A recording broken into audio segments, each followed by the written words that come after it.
Graças a Deus, Jesus para sempre. Deus seja louvado neste dia 5 de junho de 2020. Que a graça de Deus esteja com todos nós. Deus seja louvado neste dia 5 de junho de 2020. Estou de volta aqui para mais uma live e nesta oportunidade compartilhar uma palavra de Deus ao coração daqueles que nos assistem, nos ouvem, que acompanham a nossa página, seja pelo Facebook ou pelo Instagram. Estamos fazendo uma transmissão simultânea e queremos, com muito carinho, eu e toda a DCN, agradecer a todos que oram conosco, aqueles que amam, né, a obra de Deus e que fazem também da obra de Deus a prioridade do seu coração, assim como fazem, né, de todos os seus sonhos e de todas as suas esperanças quanto ao futuro e quanto à sua vida em todos os sentidos possíveis. Eu quero muito agradecer a todos que amam, né, o nosso ministério, a nossa vida. Recebam todos que estão assistindo essa live o nosso carinhoso abraço e sejam todos muito bem-vindos. Daqui a pouco nós vamos estar aí mandando um abraço a todas as pessoas que estão online conosco, tá bom? Mas eu quero, com muito carinho, compartilhar uma palavra da parte do Senhor Jesus ao coração daqueles que amam a palavra de Deus. Então, eu sei que nem todos podem, né, gastar um tempo específico do seu dia meditando na palavra. E eu sei que quando Deus reserva uma live como essa, o objetivo é esse, é nos dar o direito e a oportunidade de estarmos parando um pouco para meditarmos na palavra do Senhor Jesus. Então, Lucas, no capítulo de número 24, enquanto um abraço à irmã Eunice, que está aí em Ouro-Oeste, São Paulo, ao nosso querido amigo e irmão Clóvis e a toda a família desse casal abençoado que ora pela nossa vida. Sejam muito, mas muito bem-vindos à nossa live. Todo o povo de Ouro-Oeste recebam aí, não é, aqueles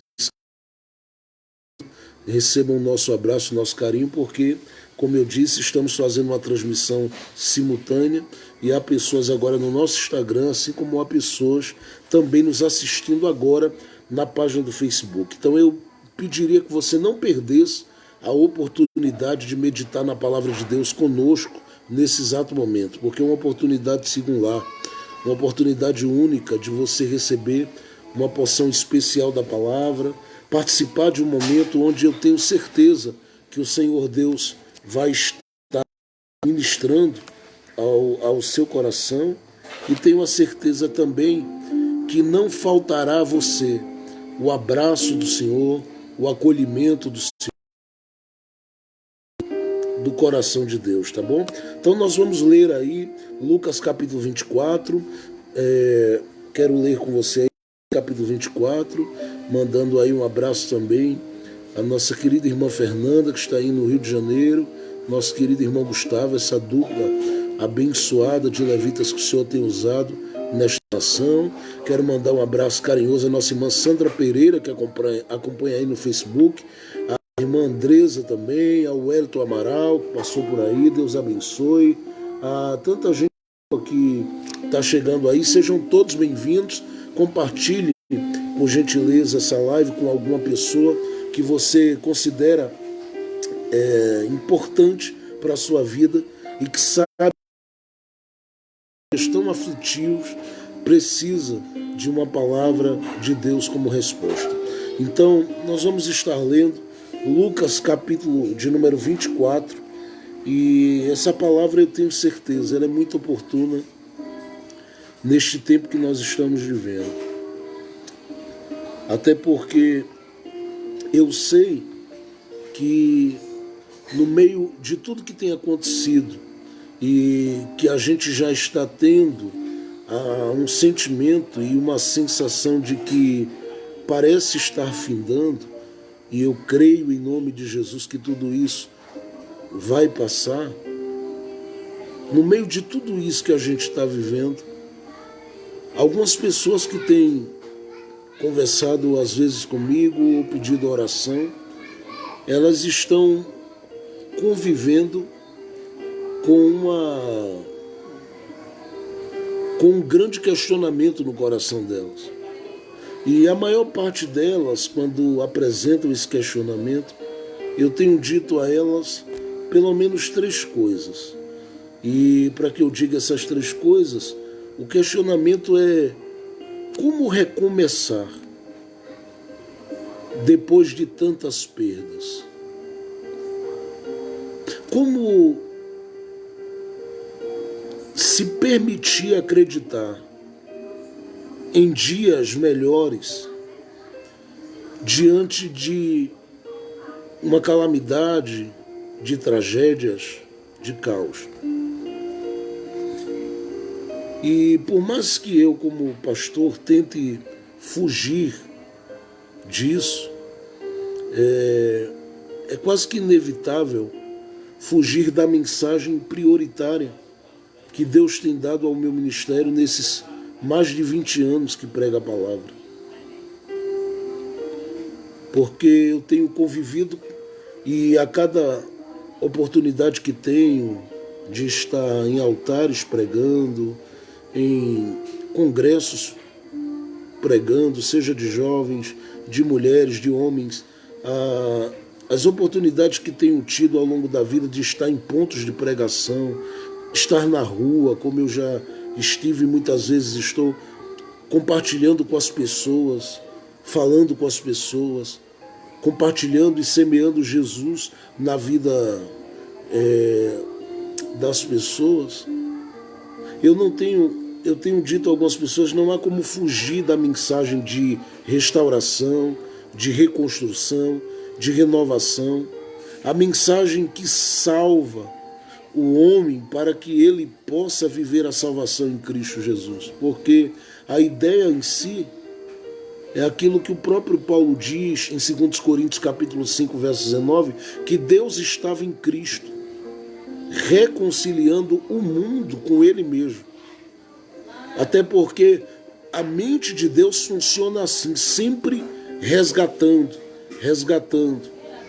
A nossa resistência é que impede o nosso resgate. E a nossa resistência se dá quando a gente começa a olhar para tudo que está nos acontecendo e atentarmos muitas vezes para o caos mais do que para a graça, fazendo com que o caos fale mais alto do que a graça e permitindo que o caos muitas vezes lance sobre a nossa mente, sobre o nosso coração, uma sentença de escravidão emocional, espiritual, sentimental, a tal ponto de todo o nosso movimento ser um movimento marcado apenas por tristeza, por agonia, por aflição, quando na verdade o Senhor nos chamou para a esperança. Quando na verdade o Senhor nos chamou para termos como ponto de apoio, como catapulta da nossa esperança, tudo aquilo que o próprio Jesus já assumiu no nosso lugar como dor, como agonia e como sofrimento, porque Isaías faz questão de mencionar isso e profetizar isso no capítulo 53, dizendo que ele levou sobre si todas as nossas dores. E o objetivo dele não era fazer com que a gente entendesse que as dores, elas não existiriam nesse mundo. Mas é que todas as vezes que passássemos por ela, nós teríamos 2 sentimentos. O primeiro, o que Paulo tinha, o sentimento de ser de Cristo. O segundo, de termos o consolo, de termos o conforto, de que o Cristo do céu participa conosco das nossas aflições. E por isso, ele disse que no mundo nós teríamos aflições, mas deveríamos ter bom ânimo. E o bom ânimo que ele disse que deveríamos ter estaria não apoiado na nossa força, nossa capacidade de reconstruir, de recomeçar e reinventar, não. Estaria apoiado, na verdade, naquilo que o próprio Senhor Jesus havia pedido, havia simplesmente com toda a sua coragem, a sua ousadia e a sua capacidade de suportar tudo, como ovelha muda que não abriu a sua boca, e simplesmente subjugar todas as coisas, porque é isso que Paulo diz, escrevendo aos Efésios, que Deus subjugou todas as coisas ou as colocou debaixo dos pés de Cristo, de modo que nenhuma dor que Cristo tenha vencido, ela deve fazer sobre mim sombra e deve me colocar debaixo de uma opressão ou de uma pressão psicológica e emocional, porque a liberdade para a qual Cristo me chamou é uma liberdade que me faz entender que todo caos, toda crise, tudo aquilo que desaba sobre a nossa cabeça, a oportunidade de ver uma porta de esperança aberta, porque essa porta pode não se abrir,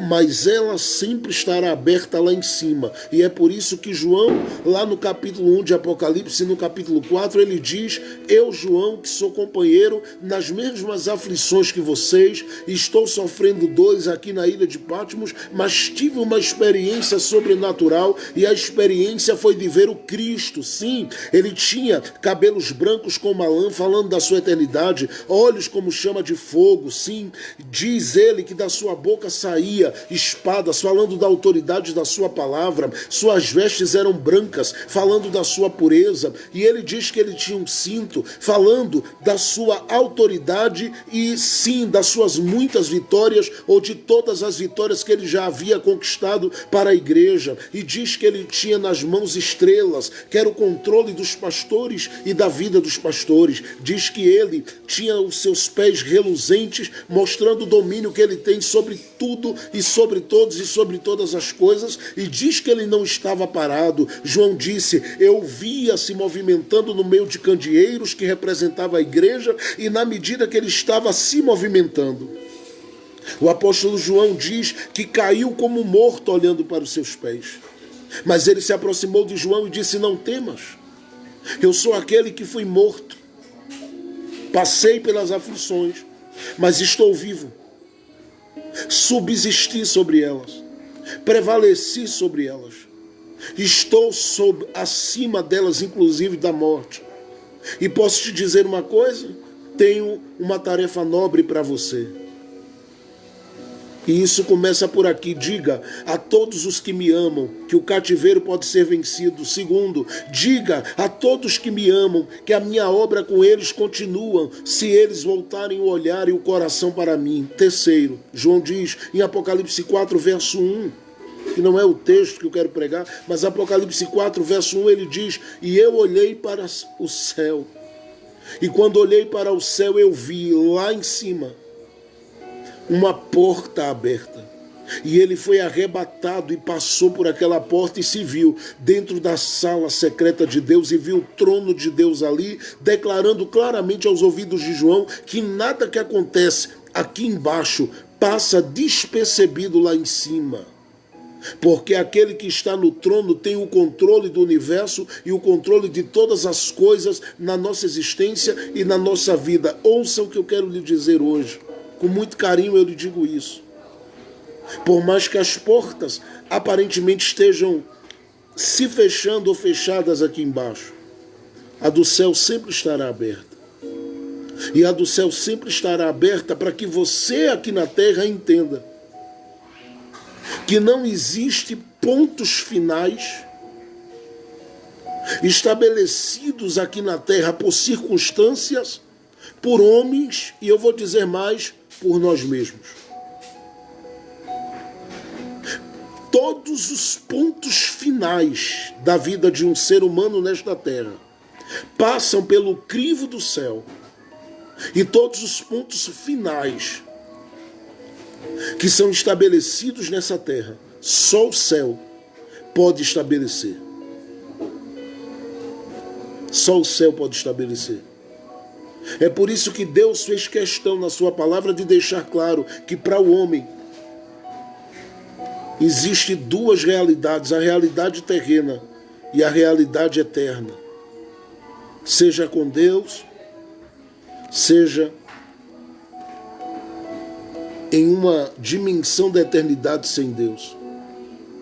Então, uma vez que o próprio Deus deixa essas duas dimensões, ele está deixando claro que não há ponto final nem para aqueles que fazem mal ao outro, abatendo, ou até mesmo para aqueles que tentam o mal contra si mesmo, porque uma vez que parece findar aqui, há uma continuidade.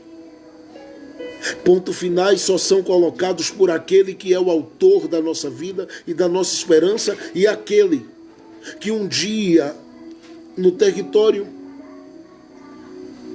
da Pangeia, decidiu formar um boneco e soprar o seu ruach naquele boneco e lhe dar vida.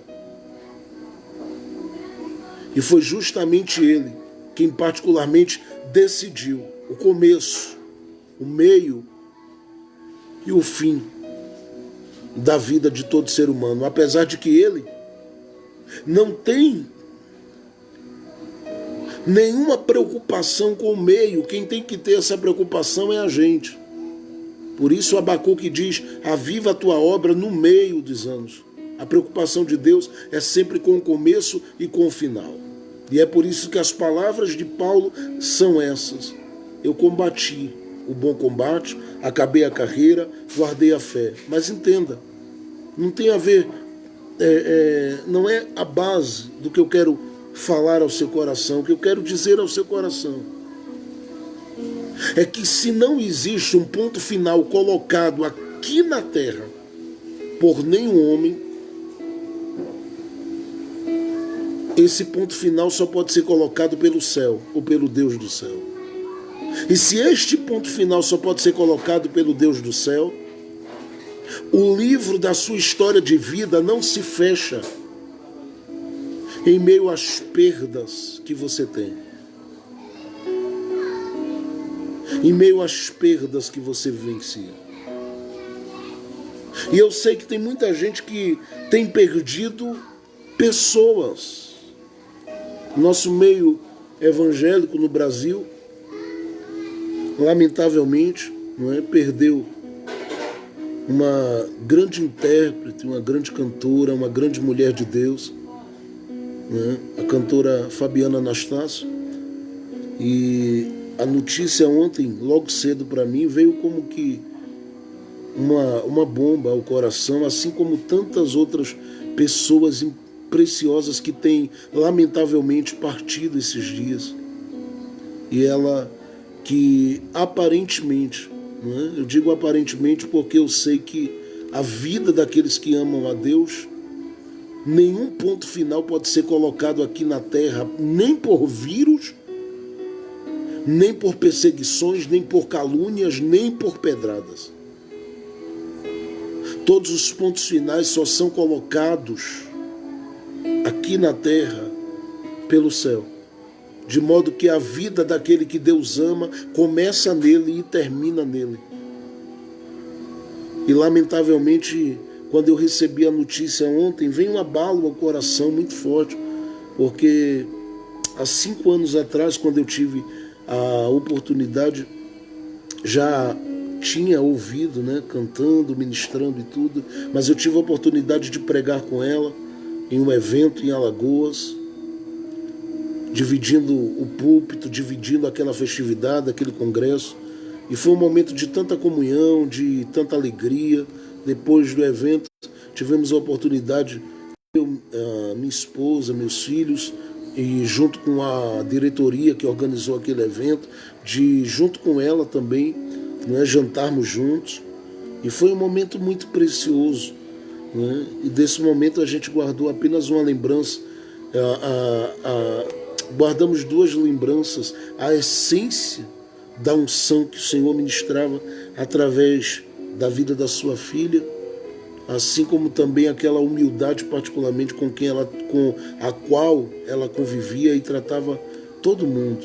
E eu vi algo tão precioso naquele rosto, naquela vida, naquele ser humano, que daquele dia em diante inspirou ainda mais, motivou ainda mais o meu ministério e o desejo de servir a Deus com grande humildade, com dedicação, com empenho e honrando sempre mais as pessoas do que tudo. Um grande ser humano, não apenas uma grande cantora, mas um grande ser humano, uma grande mulher de Deus. E no meio dessas perdas todas, né, de tantas pessoas preciosas, eu estou falando disso porque eu sei que no meio dessas perdas todas, o grande questionamento das pessoas é: como é que eu vou recomeçar? Como é que eu vou reconstruir? Como é que eu posso me reinventar depois de tudo isso? E aqui no Evangelho de Jesus, conforme escreveu Lucas, no capítulo de número 24, as Escrituras dão testemunho, a partir do verso de número 13, que duas pessoas extremamente significativas estão seguindo para Emaús. E estão seguindo para Emaús com o sentimento daqueles que perderam algo relevante e estão tendo que seguir agora com as mãos vazias, e eu vou dizer mais, com o coração vazio. Três coisas particularmente estão fazendo parte da vida desses homens. Primeiro, um sentimento de frustração. Sabe quando você se sente frustrado?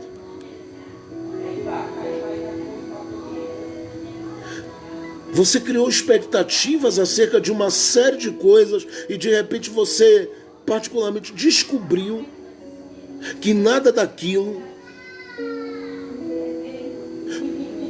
se tornaria uma realidade na sua história. E de repente você percebe que investiu, se dedicou, se doou, tomou decisões assertivas quanto àquilo, fez daquilo seu ouro, sua prata, sua moeda de grande valor. E de repente parece que todo o castelo, todo o teto desmoronou sobre a sua cabeça. E você viu suas forças se esvaindo e aquilo escorrendo pelas suas mãos como se particularmente aquilo não tivesse nem estado nas suas mãos um dia.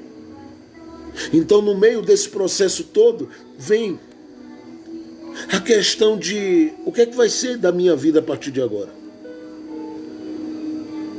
Porque do ponto de vista do relacionamento que eles tiveram, não tenha dúvida do que eu vou lhe dizer, isso custou para eles alguma coisa. Por que eu estou dizendo isso? Porque o relacionamento dessas duas pessoas foi nada mais, nada menos do que com a pessoa incrível e maravilhosa de Jesus. Só que, apesar da Bíblia não dar detalhes da convivência deles, a Bíblia particularmente abre uma porta quando a gente lê o capítulo 24. A partir da revelação de conhecimento que eles tinham de todas as palavras que Jesus havia dito e de todas as coisas que em outrora havia sido profetizadas e agora haviam se concretizado na morte daquele que eles particularmente haviam declarado e entendiam é o Messias. E que atestaram, e que reconheceram, e que se curvaram, e que se entregaram, e fizeram particularmente durante 3 anos e meio, ou 3 anos, ou 2 anos e meio, nós não sabemos ao certo o tempo que eles começaram a andar com Jesus, mas o que sabemos é que o tempo que eles andaram, eles conseguiram absorver o que era necessário. O que os tornou particularmente tão participantes desse trajeto ministerial de Jesus, ao ponto deles não conseguirem ficar junto aos discípulos de Jesus ou aos apóstolos.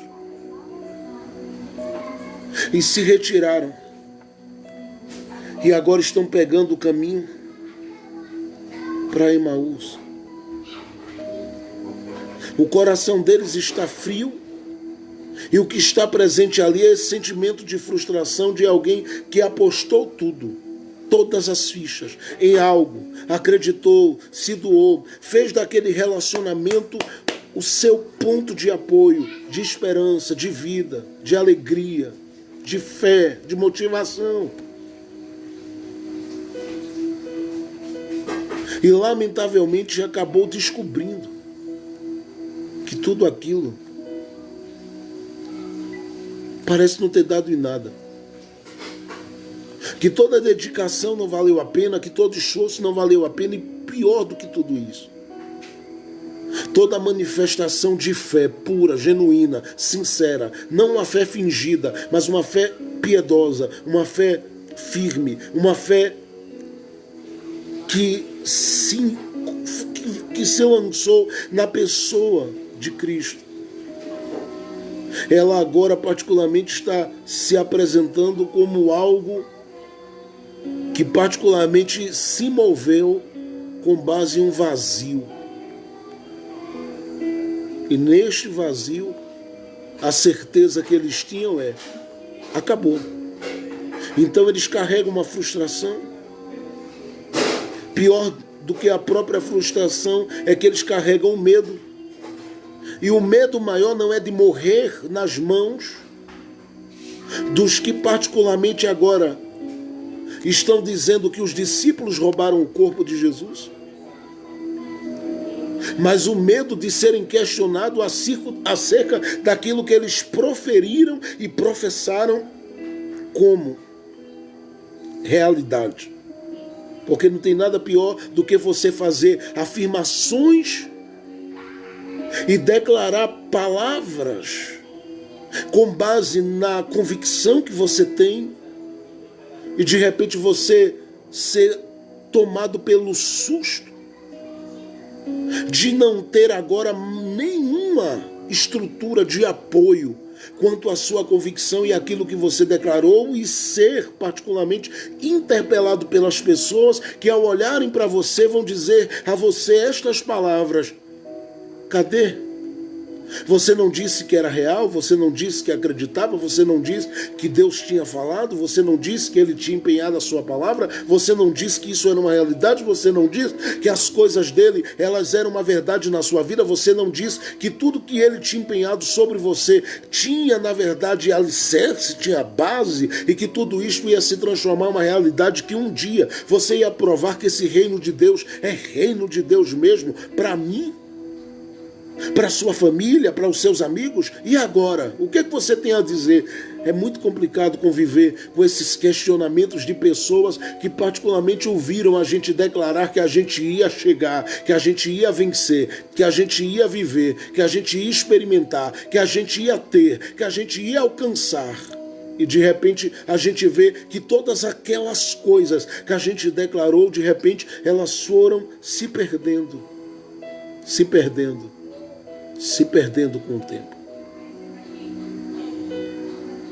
Terceiro, estes que estão caminhando carregam consigo uma falta de discernimento muito grande. E vou lhe dizer uma coisa: não é algo que eles nunca tiveram, é algo que eles tiveram e perderam no caminho. E que, lamentavelmente, o que eles perdem no caminho os impossibilita de assimilarem o que está acontecendo no caminho enquanto eles estão carregados de pesar. Porque eles estão caminhando com aquela coisa no coração: Jesus não podia fazer isso comigo. E entenda que aquilo que eu estou falando aqui tem endereço. Porque você que me ouve aí talvez já declarou ainda hoje ou esta semana, ou particularmente já fez uma declaração durante todo esse mês.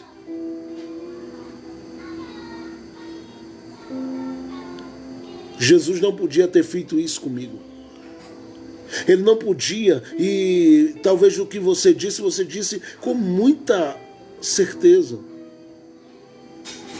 Talvez você tivesse até certo em algumas coisas, porque você de repente diz assim: eu deixei, eu abri mão, sabe, eu me joguei nele, eu acreditei, ouvi palavras, as palavras eram reais, eram verdadeiras, até porque o que eu ouvi não podia ser uma mentira, não podia ser um engano, até porque são confirmações constantes e contínuas de um Deus que conhece a minha vida de dentro para fora, e as coisas que particularmente são de dentro, mais íntimas, só Ele pode sondar, e o seu espírito que sonda a sua mente, só Ele pode me revelar. Mas de repente você está convivendo com esse sentimento que esses discípulos estavam convivendo, de que Jesus não podia fazer isso com você, te fazer caminhar tanto, se doar tanto, participar de tantas orações, de tantas coisas, sim, participar de vigílias, de momentos de louvor, de entrega, sim, muitas vezes até de liberar perdão, muitas vezes até de dar uma chance, de abrir a porta para alguém, de convidar alguém para entrar, de abrir a porta da sua intimidade para alguém, quando na verdade não devia ter feito, mas abriu. E tudo isso segundo o sentimento que você tem pelo Evangelho, do Evangelho, e muitas vezes por aquilo que você entende que Jesus faria estando no seu lugar. Perdoaria, abraçaria, ajudaria, levantaria, não deixaria estar. E ainda que isso custasse seu sangue, você meteria a mão no seu salário, meteria a mão nas suas coisas e se doaria para que o outro ficasse bem. E você diz assim: foi tudo em nome de Cristo, por Cristo e para Cristo. E olha onde eu terminei: sem nada, sem ninguém, sem pessoas. E no momento que eu estou falando tudo isso, eu sei que o coração de algumas pessoas agora começa a acelerar, porque parece que a vida delas acaba neste ponto que eu estou falando. Era o sentimento que esses discípulos tinham de que a vida estava acabando neste ponto. Só que a Bíblia diz assim, ó, capítulo 24, verso de número 13, eu leio a palavra: e eis que no mesmo dia iam 2 deles para uma aldeia que distava de Jerusalém 60 estádios, cujo nome era Emaús. E iam falando entre si de tudo aquilo que havia sucedido, tudo que eu narrei. E aconteceu que, indo eles, falando entre si e fazendo perguntas um ao outro, eles iam trazendo os questionamentos que nós trazemos. As perguntas que eu ouço de pessoas são as perguntas que eles estão fazendo. Por que Jesus tinha que fazer essa parada com a gente? Dar esperança, motivar, fazer a gente acreditar, se levantar, se erguer, reagir e de repente permitir desmoronar tudo, fechar tudo, trancar tudo, fazer com que os planos que eu estabeleci para se concretizar entre janeiro e junho, para que houvesse uma transição, uma transformação e uma mudança no segundo semestre do ano, tudo isso fosse por terra. Por que Jesus tinha que fazer isso com você? É o sentimento que eles estão fazendo perguntas. E eu quero dar uma resposta a você que está cheio de interrogações. Apesar de você não ter o entendimento de todas as coisas que sucedem, de todas as perdas da sua vida, tenha apenas certeza de uma coisa que eu vou lhe falar: Jesus está no caminho. E o fato dele estar no caminho faz uma grande diferença. Porque às vezes ele não está no caminho para responder, ele está para estar. E o fato dele estar para estar nos incomoda, porque a gente quer que ele nos esclareça, mas ele está deixando claro: eu estou aqui. Só que a perca do discernimento fez com que eles não conseguissem perceber quem estava ali. Então os questionamentos continuam. Jesus chega, Jesus se aproxima, Jesus aparece, Jesus está, mas eles particularmente não se deixam serem movidos, sacudidos e empurrados por aquele que está ali. Muito pelo contrário, eles agora estão alimentando cada vez mais aquele sentimento de tristeza, porque na medida que questionam um ao outro, agora o fazem de uma forma ainda pior, na frente de Jesus, na cara de Jesus, na presença de Jesus, sem levar em consideração que Jesus está ali, fazendo pouco caso. E aí você diria assim, mas pastor, o senhor não disse que eles não discerniam? É verdade, mas a Bíblia não diz que não sentiam. Porque uma coisa é você, particularmente, com os seus olhos não conseguir enxergar. Outra coisa é você fazer uma declaração de que não consegue sentir. E ouça o que lhe digo, eles mesmos vão dizer, nosso coração ardia, eles sentiam. O que eles não conseguiam era ver e perceber. Por quê? Porque onde existem muitas interrogações, sobra obscuridade, sobra véu. Onde existem muitos questionamentos, sobra murmuração, sobra dúvida, sobra auto-vitimização, autocomiseração, sobra tudo aquilo que faz com que o ser humano particularmente olhe para si mesmo como um coitado, que apostou todas as suas fichas e não tem possibilidade de se recomeçar e por isso convive constantemente com medo da mudança.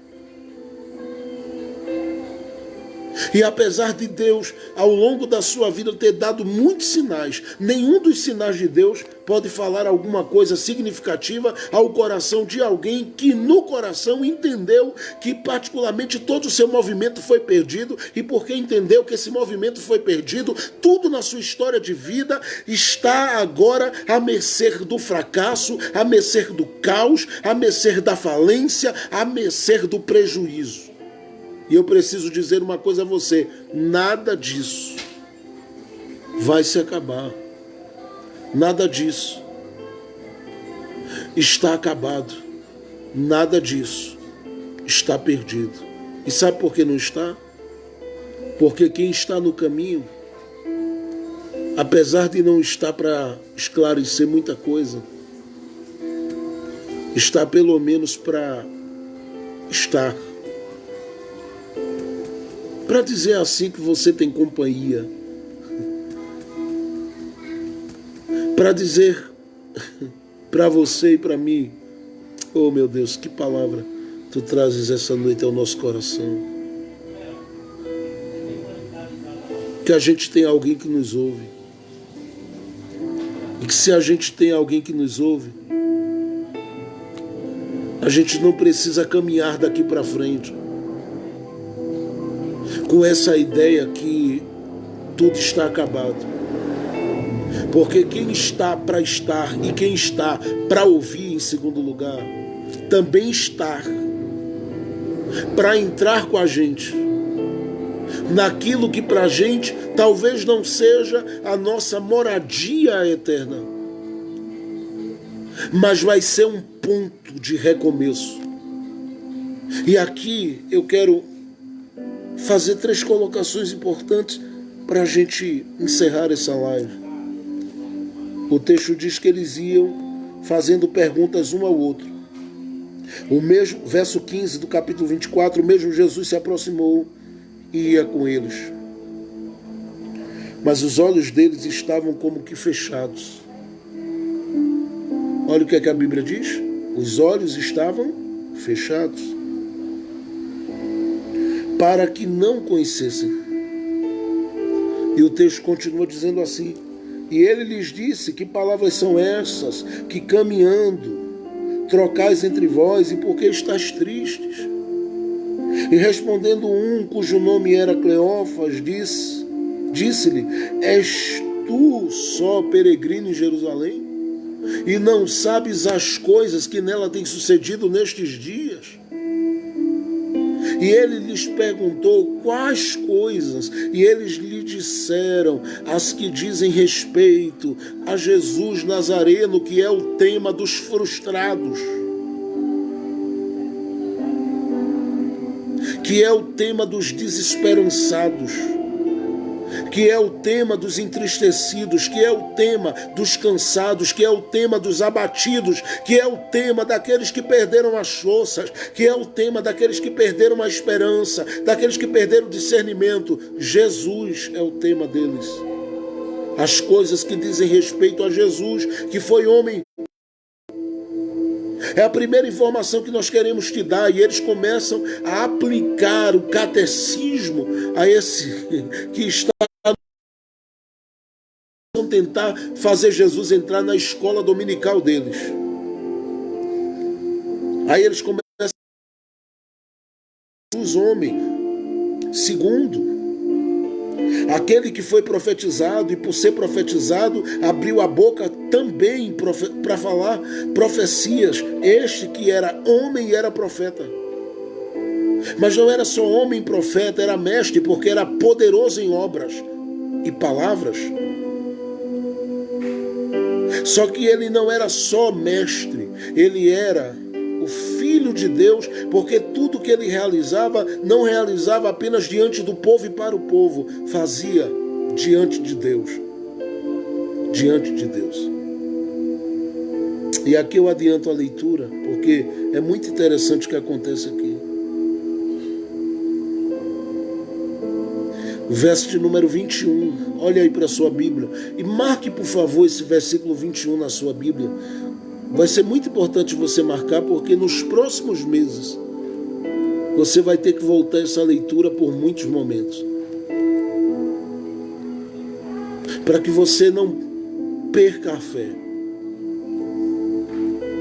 para que você tenha a possibilidade de, como eles, achar Jesus de novo no caminho.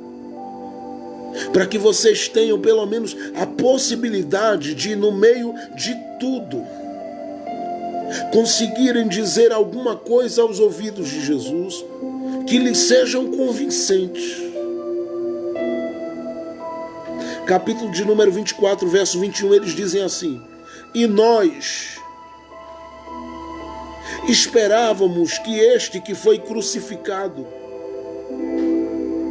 fosse ele o que remisse a Israel. Mas agora, sobre tudo isso, é já hoje o terceiro dia desde que essas coisas aconteceram. Ainda que também algumas mulheres dentre nós nos maravilharam. Olha, eles já sabiam da ressurreição, que eu falei anteriormente. Ainda que também algumas mulheres dentre nós nos maravilharam, as quais de madrugada foram ao sepulcro e, não achando seu corpo, voltaram dizendo que também tinham visto uma visão de anjos que dizem que ele vive. E alguns dos que estavam conosco foram ao sepulcro e acharam ser assim como as mulheres afirmaram, porém não o viram. E por que não o viram? E aqui está o problema. Porque não o viram, a gente está caminhando ainda como gente que não tem possibilidade de voltar a viver, de voltar a crescer, de recomeçar, de reconstruir. Porque para a gente, o sepulcro pode estar vazio, mas se a gente não viu, não podemos afirmar nada, não podemos nos mover, não podemos viver, não podemos... Jesus está olhando e ouvindo tudo aquilo, talvez passando às vezes a mão assim na cabeça e dizendo: são meus discípulos. Eu estou sorrindo porque eu sei que algumas pessoas estão se encontrando na história, e algumas delas neste exato momento que me ouvem, e não é todo mundo que suporta me ouvir, não é todo mundo. Eu sei que algumas delas que me ouvem nesse exato momento estão se vendo no caminho e estão dizendo: meu Deus, e eu sou discípulo dele. Eu faço parte do colégio de Jesus. Estou na sala de aula que Jesus é mestre. E no meio de tudo isso eu tenho esse sentimento, talvez sejam as palavras de alguns nesta hora, esse sentimento de que eu não vi nada. Ou eu ouvi que ele está vivo, eu ouvi que ele reina, eu ouvi que ele governa, mas eu não vi nada. E se eu não vi, ficou complicado. Então o texto continua dizendo assim, verso 22, ainda que também mulheres dentre nós nos maravilharam. Verso 23, não acharam o corpo.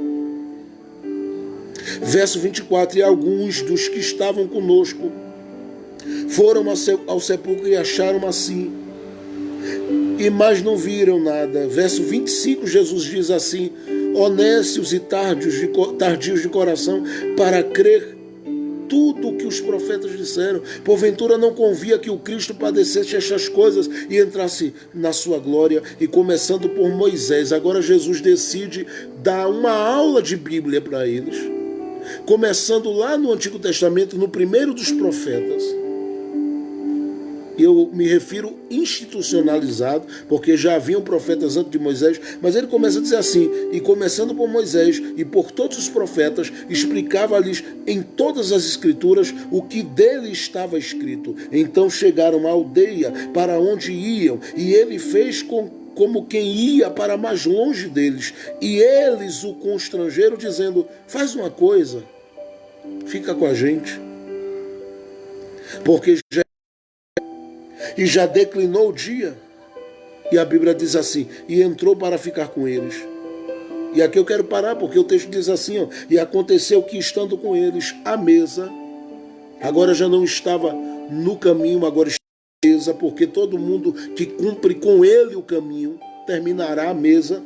A Bíblia diz que estando à mesa, tomando o pão, o abençoou, porque todo aquele que está com ele no caminho, terminará tendo que é seu abençoado. Tomando o pão, o abençoou e partiu e deu a eles. E na hora que eles pegaram o pão, a Bíblia diz assim, abriram-se-lhes então os olhos e o conheceram, mas ele, naquela hora, desapareceu. Por que Jesus não continua? Ouça o que eu lhe digo. Por que Jesus não continua? Eu paro aqui agora. Jesus não continua simplesmente porque eles agora tinham entendido que era possível recomeçar. E como é que a gente recomeça? A gente recomeça sendo honesto no caminho e realista. Perdi, doeu, estou sofrendo, é complicado, estou me sentindo cansado, não sei como vou começar. E quando a gente vai expondo isso aos ouvidos de quem entende o nosso cansaço, ele começa a nos mostrar, a partir da palavra, que tudo se cumpre no tempo. Então eles precisam tomar como ponto de apoio as mesmas profecias que fizeram com que eles crescem em Jesus no início da fé. Eu estou lhe dizendo que todo aquele que quer recomeçar precisa resgatar aquilo que pode motivá-lo e parar um pouco de ser alimentado por aquilo que desconstrói a sua esperança. Terceiro e último lugar, todo aquele que quer recomeçar precisa encontrar o seu lugar de apoio. Eles estão convidando Jesus para entrar em um lugar e Jesus entra com eles. Você particularmente precisa ter um lugar de fortalecimento para a sua vida. Foi neste lugar que a Bíblia diz que eles tiveram uma mesa, tiveram pão, tiveram bênção e voltaram a ver. E deixe-me dizer uma coisa, se particularmente não existe nenhum outro lugar onde você diga, para minha força, olhe para a sua casa e perceba dentro da sua casa, quão grande graça de Deus está derramada sobre ela. Por mais problemas que você tenha no casamento, por mais brigas que você tenha na família, por mais desentendimento que você tenha com seus filhos e seus filhos com você, por mais lutas e adversidades que a sua casa esteja vivendo, ela é o maior motivador de todo o seu empenho e de todo o seu esforço. Nesses dias de caos e de perda, só existe um lugar para o qual Deus poderia nos fazer convergir, para termos estrutura, para vivenciarmos força, mediante tudo aquilo que aparentemente parece que será um desastre daqui para frente. Era a família. Quando Deus particularmente, lá no Egito, entendeu que haveria morte dos primogênitos, ele disse aos filhos de Israel: fiquem em casa, se juntem em casa, lutem juntos em casa e marquem a casa de vocês com sangue, porque haverá proteção.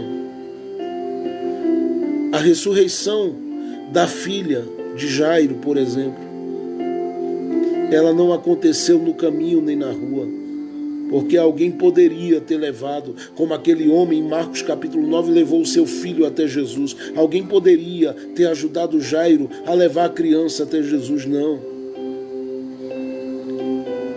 Foi dentro da casa que houve ressurreição. Eu estou profetizando para alguém. É daí que vai proceder os maiores projetos. Ouça o que eu estou lhe dizendo, porque eu estou profetizando esta noite. E não estou profetizando por ser profeta. Eu estou profetizando porque a palavra profética está diante dos meus olhos hoje. É de dentro dessa casa, é desse lugar, é do meio da tua família que nascerão os maiores planos, os maiores projetos. É daí que vai brotar os maiores sonhos. E é daí que surgirá teu maior discernimento e a tua maior esperança. Por isso, essa noite eu lhe dou uma palavra a você que está no meu Instagram e você que está aí no Facebook me ouvindo e assistindo. Não abra mão do seu canto. Segure sua casa. Olhe para sua casa e diga para Deus em lágrimas: é aqui que vai começar este novo tempo na minha vida. Não tem vírus que possa roubar a minha esperança. Ele pode me matar. Se ele me matar, entre aspas, ele vai simplesmente servir de cavalo que vai me transportar para o lado da eternidade, ou me empurrar para o encontro daquele que eu verei face a face.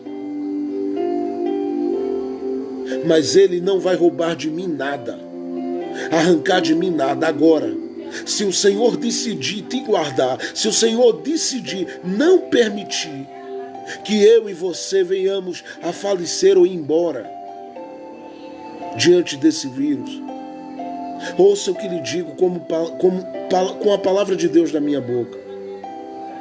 É daí, do meio desse caos, que vai nascer as maiores coisas que Deus tem para a sua vida. E ouça, quando eu falo das maiores coisas, eu não estou roubando a esperança que nós temos na eternidade e no céu, não. Eu creio, eu espero Jesus vir agora.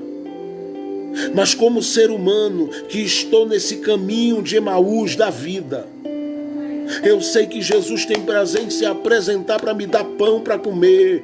Ele tem prazer em se apresentar para abençoar o meu pão. Ele tem prazer em se apresentar para me levar para a mesa. Ele tem prazer em se apresentar para dizer para mim: eu cuido da sua casa, eu tenho para a sua casa. E ainda que particularmente não venha de uma direção ou outra, ainda que não chegue por meio de quem você talvez esperasse que viesse, eu levantarei, eu farei, eu moverei, eu chegarei, porque a minha mão sempre se moverá em favor daqueles que se movem em esperança, em confiança, em dependência diante de mim, porque Deus não depende de liderança, Deus não depende de pastores, Deus não depende de ninguém. Deus é Deus para prover no caminho o que você precisa.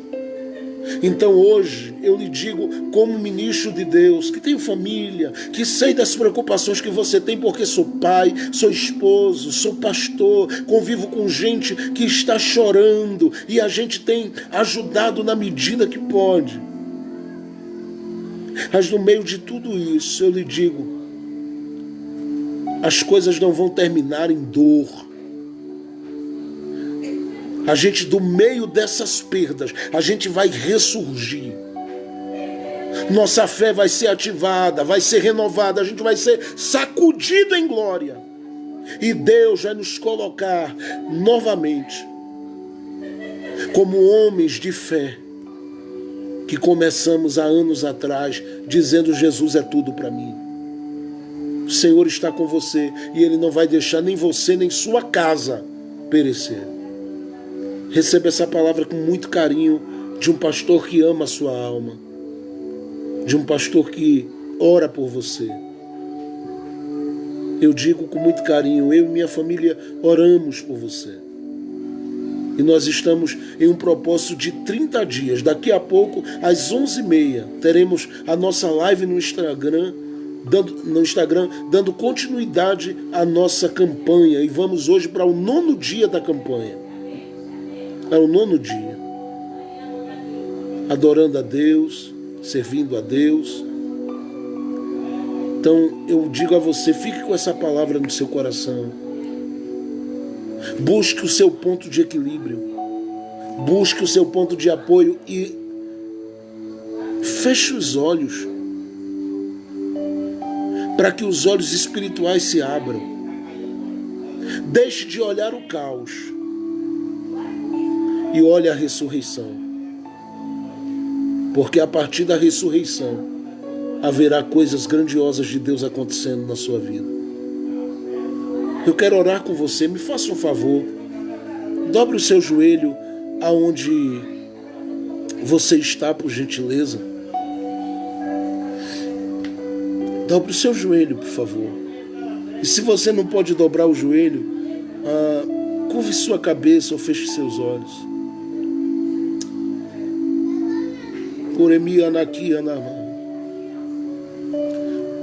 Eu sinto que Deus está visitando pessoas aqui. Há um testemunho do Espírito Santo no meu coração aqui, na minha mente, no meu entendimento, por essa palavra. Que Ele está agindo em corações, em mentes e pessoas. E Ele não precisa de um conferencista renomado internacionalmente para dizer o que seu coração precisa. Ele precisa de gente que abra a boca, pequeno ou grande. E eu empresto ou dou a Ele os meus lábios esta hora para que Ele fale contigo. Porque Gabriela, a sua vida, Andresa, a sua vida, Sandra, a sua vida, Altamir, Célia, a vida de vocês que me ouvem, Jadilson, sua vida, a vida da sua família, não vai terminar em agonia, em pranto.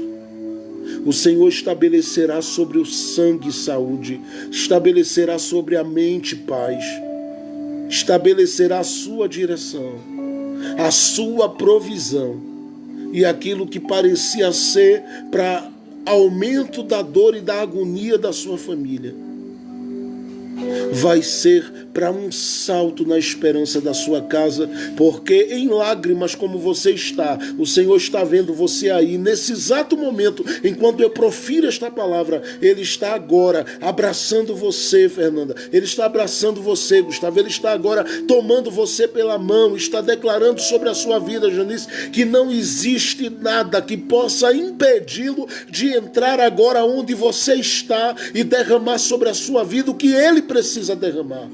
porque a partir de hoje há um novo começo. E eu lhe digo que todas as informações que vão chegar aos seus ouvidos, você vai ouvir dizer, meu Deus, é de assustar. Mas você vai olhar e dizer, mas eu tenho um ponto de equilíbrio. É aqui na minha casa que Deus fez promessas. Foi para a minha casa que Deus liberou aquela palavra. E eu sei que a partir da palavra que Deus liberou, eu e a minha casa não vamos perecer. Nós vamos nos movimentar em vida, em fé, em força, em fé e em graça, porque o Senhor está conosco e Ele que está conosco no caminho não nos deixará morrermos, sim, sem vermos a glória dEle revelada sobre a nossa história, sobre a nossa existência.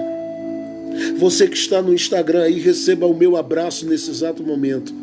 E eu ministro a bênção de Deus agora sobre a vida dessas pessoas queridas que estão no Instagram.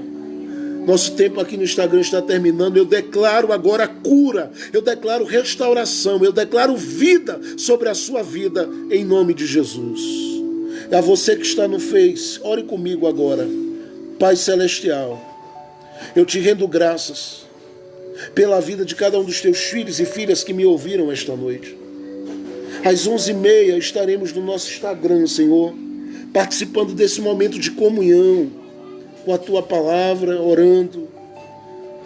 E eu te peço, convida os teus filhos para cruzarem os ponteiros da meia-noite de joelhos, orando com a gente através da live.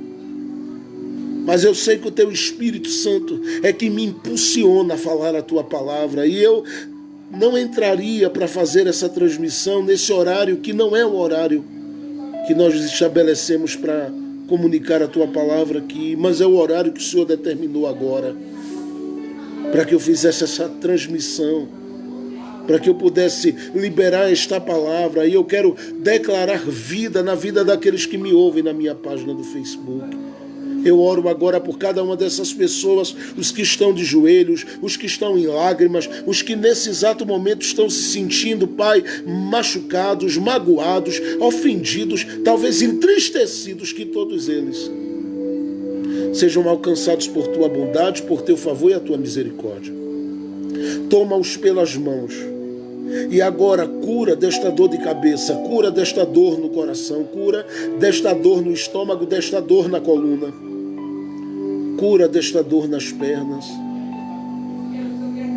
Faz conforme a tua vontade, e se é a tua vontade, livra agora o teu filho no meio desta fornalha, Senhor. Livra desta aflição, livra desta angústia, deste pânico, deste medo, desse desespero.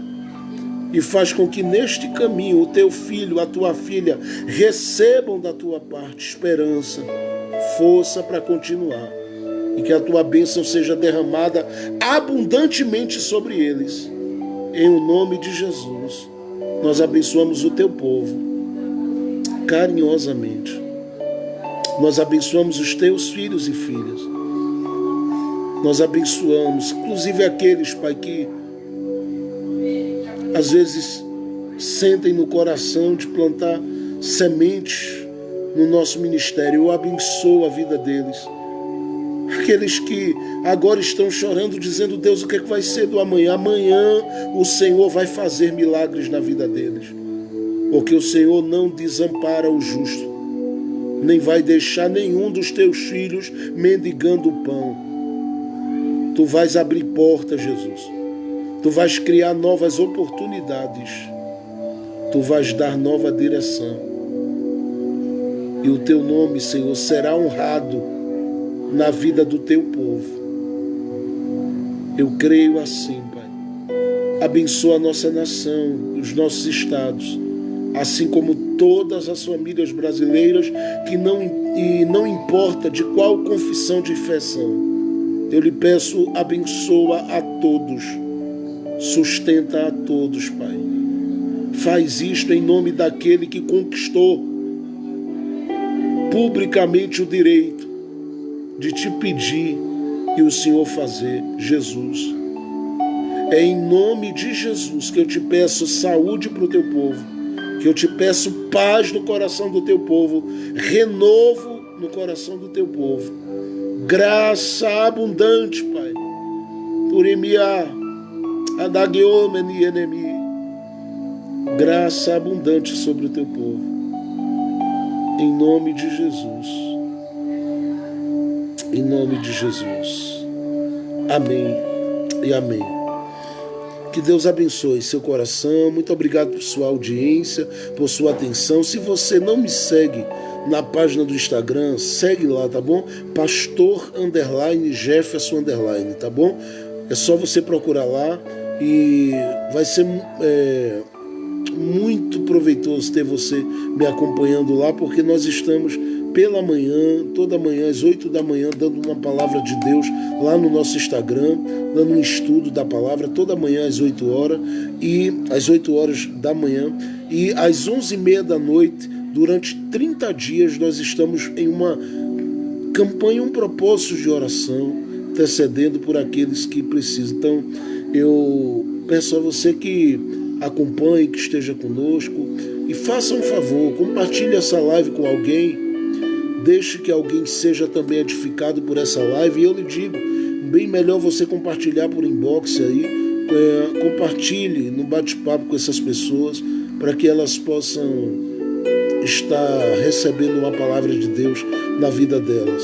Saiba, haverá recomeço, haverá nova chance, haverá novos milagres. Eu tenho aí disponível o livro A Noiva do Rei.